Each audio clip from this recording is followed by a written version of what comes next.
এই তোমার চিঠি আইছে, চিঠি। তাই নাকি? দেখি কার চিঠি? তোমার দুলা ভাইয়ের চিঠি, কাতার থেইকা। সারাদিন বিদেশ বিদেশ করো, দেখো টিকিট আইছে নি।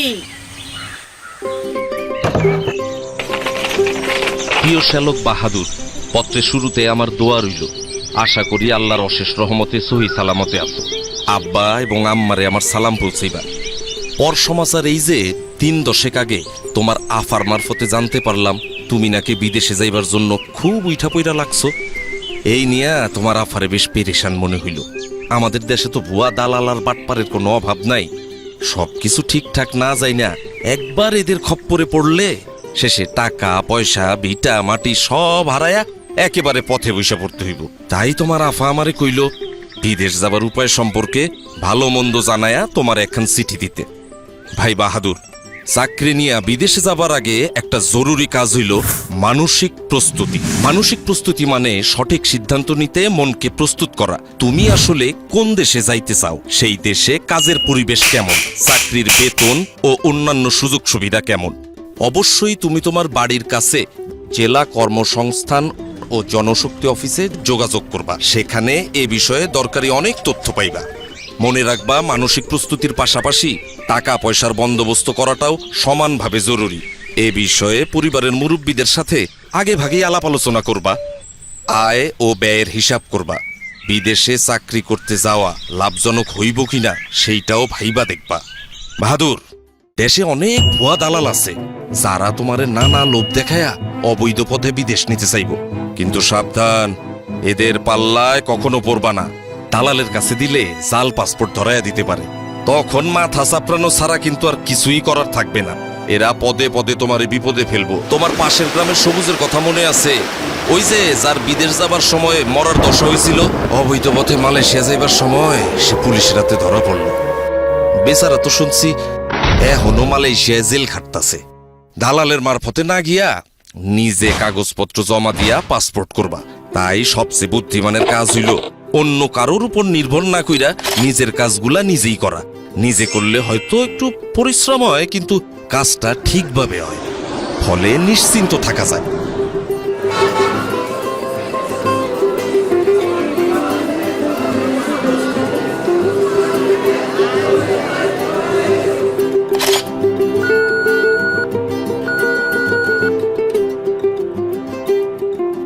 Recruiting agency.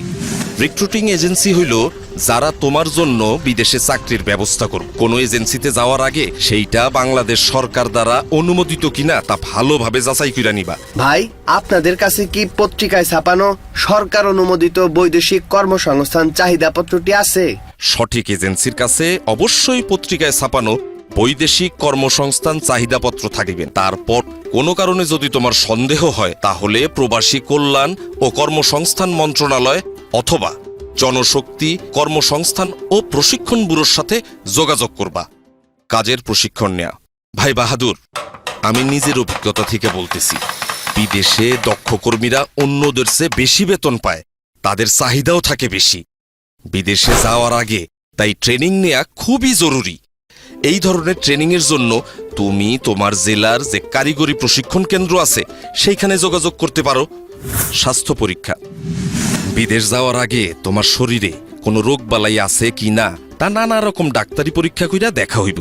তুমি ভয় পাও না, নির্দিষ্ট মেডিকেল সেন্টারে গেলে সেখানকার ডাক্তার সাহেব তোমাকে সব ঠিকঠাক বুঝাইয়া দিবেন। এইখানে আর কি কি পরীক্ষা করা হইব? মলমূত্র, রক্তচাপ, চক্ষু, রক্ত, বুকের এক্সরে, সাধারণ শারীরিক পরীক্ষা। চাকুরির চুক্তিপত্র।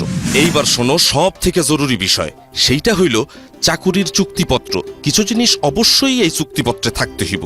যেমন ধরো, যে কোম্পানিতে কাজ করবা তার নাম, যে কাজগুলো তোমারে করতে হইব তার লিস্ট, তোমার মাসিক বেতন কত, দিনে কত ঘন্টা কাজ করতে হইব, ওভারটাইম করা লাগবো কি না, থাকা খাওয়া চিকিৎসার সুবিধা, অন্যান্য কি কি সুযোগ সুবিধা আছে, বছরে ছুটি কয়দিন, কে তোমার যাতায়াত স্বাস্থ্য পরীক্ষার খরচ দিবে, চুক্তির মেয়াদ বাড়ানোর সুযোগ আছে কি না, জীবন বীমা বা দুর্ঘটনার জন্য বীমা আছে কি না, এইগুলা অবশ্যই দেখা বুঝা নিয়া তবে চুক্তিপত্রে সই করবা। একমাত্র ভিসা পাইবার পরেই রিক্রুটিং এজেন্সির টাকা পরিশোধ করবা, এর আগে না। দালালের কাছে টাকা না দিয়া নিজে গিয়া পরিশোধ করবা। দালালরা বেশি টাকা চাইতে পারে। টাকা পরিশোধের পরে অবশ্যই মনে কইরা রসিদ নিবা। এই রসিদ পরে কাজে লাগতে পারে। প্রাক অভিবাসন প্রশিক্ষণ। ভাই বাহাদুর, তুমি কি জানো বিদেশ যাওয়ার আগে প্রাক অভিবাসন প্রশিক্ষণ নিতে হইব? শুধুমাত্র জনশক্তি কর্মসংস্থান ও প্রশিক্ষণ ব্যুরো BMET ব্রিফিং কেন্দ্র আর কিছু কারিগরি প্রশিক্ষণ কেন্দ্রে এই ট্রেনিং দেওয়া হইতেছে। এই ট্রেনিং এ তোমার নতুন চাকরি যেই দেশে যাইতেছো সেই সম্পর্কে অনেক দরকারি খবর জানতে পারবা। বহির্গমন ছাড়পত্র ও স্মার্ট কার্ড। বিদেশে চাকরি করতে যাইতে হইলে বহির্গমন ছাড়পত্র নিতে হবে BMET অফিস থেকে। সেই কাগজ দেখাইলে তোমার একখান কার্ড দিব BMET অফিস। এইটারে কয় স্মার্ট কার্ড। এই কার্ডের মধ্যে তোমার নাম, বাবা মায়ের নাম, ঠিকানা, কোন দেশে কাজ নিয়ে যাইতেছো সব বিষয় কম্পিউটারে ঢুকানো থাকে। ব্যাগে যে সমস্ত জিনিস নেওয়া যাবে না। বাহাদুর, তোমার ব্যাগ গুছানোর সময় মনে রাখবা চেক ইন ব্যাগ, মানে যে ব্যাগ এয়ারলাইন্সের কাউন্টারে জমা দিতে হবে সেখানে কোনো টাকা পয়সা, গহনা বা অন্য কোনো দামি জিনিস, টিকিট বা চাকুরির কাগজপত্র রাখবা না। এসব জিনিস একটা ছোট ব্যাগে নিজের সঙ্গে রাখবা। সুটকেস বা ব্যাগে জরুরি কাগজপত্রগুলার এক সেট ফটোকপি রাখবা, আর দেশে তোমার ঘরে রেখে যাবা আরেক সেট। সাবধান, অচেনা লোক তোমার ব্যাগে কিছু নিতে কইলে কখনোই রাজি হইবা না, কারণ দুষ্ট লোকে তোমারে চোরাচালানির কেসে ফাঁসায়া দিতে পারে। বাহাদুর, কিছু জিনিস ভুলেও সাথে রাখবা না। যেমন ধরো পিস্তল, বোমা, ককটেল, নেশার জিনিস, গাঁজা, ভাং, পেট্রোল, কেরোসিন লাইটার, দিয়াশিলাই বাক্স, ধারালো জিনিস যেমন ব্লেড, কাঁচি, ছুরি, দুর্গন্ধ বাইর হয় এমন জিনিস, শুটকি মাছ, কাঁড়াল, যেসব খাবার গন্ধ ছড়ায়, মাংস, দুধ, ডিম দিয়ে তৈরি খাবার যেটা পয়সা যাইতে পারে, ফুল, ফল বা সবজি, এইসব জিনিস প্লেনে সঙ্গে রাখা একেবারেই নিষেধ। এইসব জিনিস ব্যাগে পাইলে তোমার জেল জরিমানা হইতে পারে। অতএব সাবধান। সঙ্গে রাখা কাগজপত্রের লিস্ট। এয়ারপোর্টে যাওয়ার সময় কিছু জরুরি কাগজপত্র অবশ্যই নিজের সঙ্গে রাখবা। এইগুলা হইল: 1. পাসপোর্ট, ভিসা, স্বাস্থ্য পরীক্ষার মূল রিপোর্ট, প্রশিক্ষণের সার্টিফিকেট, চাকরির চুক্তিপত্র, কাজের অনুমতিপত্র, স্মার্ট কার্ড আর অবশ্যই প্লেনের টিকিট। 2. যে কোম্পানিতে কাজ করবা তার নাম, ঠিকানা, গিয়া কার সাথে যোগাযোগ করবা তার নাম আর মোবাইল নাম্বার আগেই জোগাড় কইরা রাখবা রিক্রুটিং এজেন্সির কাছ থেকে। 3. যেই দেশে যাইবা সেখানে বাংলাদেশের দূতাবাস, মানে বাংলাদেশ সরকারের একটা অফিস থাকে। তারা আমাদের মতো কর্মীদের বিপদে আপদে সাহায্য করে। তোমার জেলার জনশক্তি ও কর্মসংস্থান অফিস থেকে তাদের ঠিকানা, ফোন নাম্বার জোগাড় করবা। 4. সম্ভব হইলে কিছু ডলার বা ওই দেশের টাকা সঙ্গে রাখবা।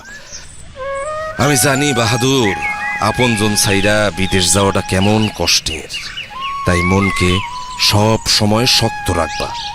সেই দিনটার কথা ভাবো যেই দিন তোমার কষ্টের কামাই করা টাকা দিয়া তোমার পরিবার ভালো থাকবো, তখন কষ্টরে আর কষ্টই মনে হইব না।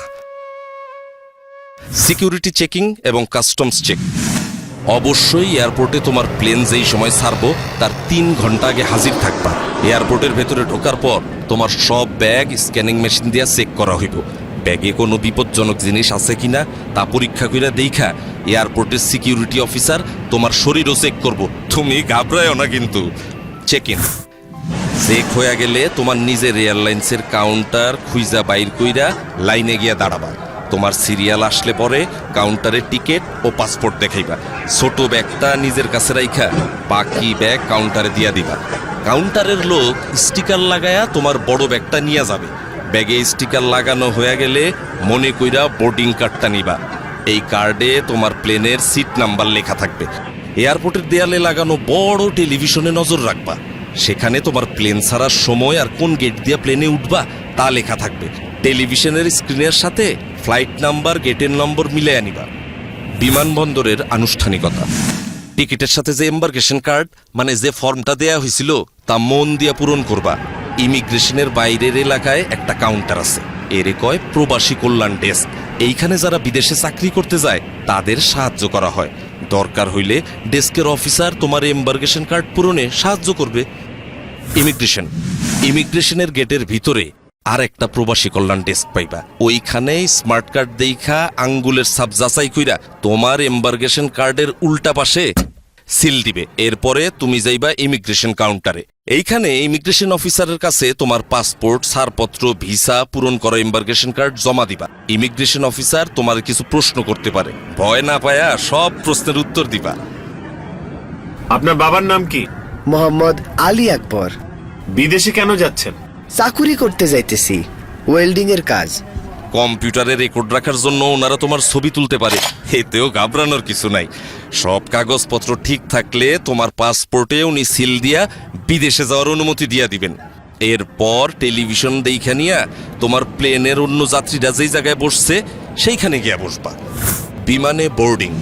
বিমানে ওঠার জন্য ইংরেজি আর বাংলা দুই ভাষাতেই ঘোষণা দেয়। বিমানে ওঠার ঘোষণা দিলে বোর্ডিং কার্ড হাতে নিয়া লাইনে দাঁড়ায়া ধীরে সুস্থে প্লেনে উঠবা। প্লেনে ওঠার পর বোর্ডিং কার্ডে লেখা সিট নাম্বার খুঁজা সিটে বসবা। বসার আগে হাতের ছোট ব্যাগ সিটের উপরে ঢাকনা দেওয়া তাকে উঠায়া রাখবা। প্লেনের কর্মচারীরা যেই কথা বলে তা মনোযোগ দিয়া শুনবা। প্লেনের সিটে বৈশা অবশ্যই সিট বেল্ট বাইন্ধা রাখবা। ধূমপান নিষিদ্ধ। একটা জরুরি বিষয় মাথায় রেখো, এয়ারপোর্টে ও বিমানে বিড়ি সিগারেট খাওয়া একেবারে নিষেধ। অবশ্য এয়ারপোর্টের কিছু জায়গায় সিগারেট খাওয়ার অনুমতি আছে। বৈদ্যুতিক যন্ত্রপাতি। প্লেনে ওঠার পর মোবাইল ফোন, রেডিও, ক্যামেরা সব বন্ধ করে দিবা। বিমানে খাবার এবং টয়লেট ব্যবহার। প্লেনে খাবার ও পানি দেয়, তাই এই নিয়ে তোমার চিন্তার কোনো কারণ নাই। প্লেনে টয়লেট ব্যবহারের প্রয়োজন পড়লে ঘাবড়ায়ও না, কিন্তু টয়লেট ব্যবহারেরও কিছু নিয়ম কানুন আছে। দরজার পাশে হাতলে চাপ দিয়া টয়লেটের দরজা খুলতে হয়। খোলার আগে দরজায় দেখে নিবা লাল রং অথবা অকুপাই লেখা আছে কিনা, তখন অপেক্ষা করবা। খালি অবস্থায় দরজায় সবুজ রং থাকবে অথবা এমটি লেখা থাকবে, তখন টয়লেট ব্যবহার করতে পারবা। টয়লেটে অবশ্যই টিস্যু ব্যবহার করবা। পানি ব্যবহার করবা সাবধানে। টয়লেটের মেঝে ভিজা গেলে অন্য যাত্রীদের অসুবিধা হইতে পারে। ময়লা বা টিস্যু সঠিক জায়গায় ফেলবা, যাতে করে টয়লেট নোংরা না হয়। বিদেশের এয়ারপোর্টে পৌঁছানোর আগে, বিমান নামার কিছুক্ষণ আগে তোমার ডিসএম্বার্কেশন ফর্ম ও কাস্টমস ডিক্লিয়ারেশন ফর্ম এই নামে দুইটা কাগজ দেওয়া হইব। ডিসএম্বার্কেশন ফর্মে যেই দেশে যাইতেছো সেই দেশে তোমার নাম ঠিকানা লিখবা, আর কাস্টমস ডিক্লিয়ারেশন ফর্ম হইল তুমি যদি ওই দেশে এমন কোনো জিনিস নিয়ে যাও যার জন্য ট্যাক্স দিতে হবে তা জানানোর ফর্ম। ফর্ম পূরণে কোনো অসুবিধা হইলে বিমানের লোক অথবা পাশের যাত্রীর কাছ থেকে সাহায্য চাইতে পারো। বিদেশের এয়ারপোর্টে ইমিগ্রেশন। প্লেন থেকে নামার পর ওই দেশের এয়ারপোর্টে ঢুইকা দেখবা সামনে ইমিগ্রেশনের লম্বা লাইন। এইখানে তোমার ওই দেশে ঢোকার অনুমতি দিব। লাইনে দাঁড়াবার সময় 5টা জিনিস অবশ্যই নিজের সাথে রাখবা। 1 পাসপোর্ট, 2 ভিসা, 3 চাকুরির চুক্তিপত্র, 4 পূরণকৃত ডিসএম্বার্কেশন ফর্ম, 5 পূরণকৃত কাস্টমস ফর্ম। ইমিগ্রেশন অফিসার কাগজপত্র পরীক্ষা করে সঠিক পাইলে তোমার পাসপোর্টে তারিখ সহ সিল দিয়া দিবেন। ব্যাগ সংগ্রহ। ইমিগ্রেশনের কাজ শেষ কইরা নিজের ব্যাগ খুঁজে নিতে হবে। মালামাল যেখানে আসে সেই কনভেয়ার বেল্টের উপরে এয়ারলাইন্সের নাম ও ফ্লাইট নাম্বার দেওয়া থাকে, তা ভালোভাবে দেখা নিয়ে সঠিক বেল্টের সামনে গিয়ে দাঁড়াইবা। কনভেয়ার বেল্ট থেকে নিজের ব্যাগ চিনলে সাবধানে বেল্ট থেকে নামাইতে হইব, যাতে অন্য কোনো যাত্রী আঘাত না পায়। আর যদি কোনো কারণে ওইখানে তুমি নিজের ব্যাগ খুঁজা না পাও, দেরি না কইরা হারানো জিনিসের খবর যেখানে জানাইতে হয় সেই লস্ট অ্যান্ড ফাউন্ড ডেস্কে এবং এয়ারলাইন্সের ডেস্কে খবর দিবা, তারা তোমার ব্যাগ খুঁজা দিবে। আর যদি একদমই খুঁজা না পায় তাইলে তারাই তোমার ক্ষতিপূরণের ব্যবস্থা করব। বাদর, ও বাদর, এই যে এইদিকে। কে সালামিয়া, ঠিকঠাক আছো তো নাকি? তো আইসাতা বললা বিদেশে? হ্যাঁ, সালাম আলাইকুম দুলা ভাই। জি, আইসা পড়লাম, খোদাই আনলো। তয় আইসি কিন্তু আপনার উছিলাই। আপনি পথটা অমন গুছাইয়া না দিলে এত সহজে আইতে পারতাম না। পথ আমি দেই নাই রে পাগল, পথ সব সময়ই ছিল। আমি শুধু সেইটা তোমারে বাতলাইয়া দিছি। তোমার সৎ ইচ্ছাটাই হইল গিয়া মূল কথা। ওই যে কথায় কয় না, সঠিক ইচ্ছা থাকলে সঠিক উপায় হয়।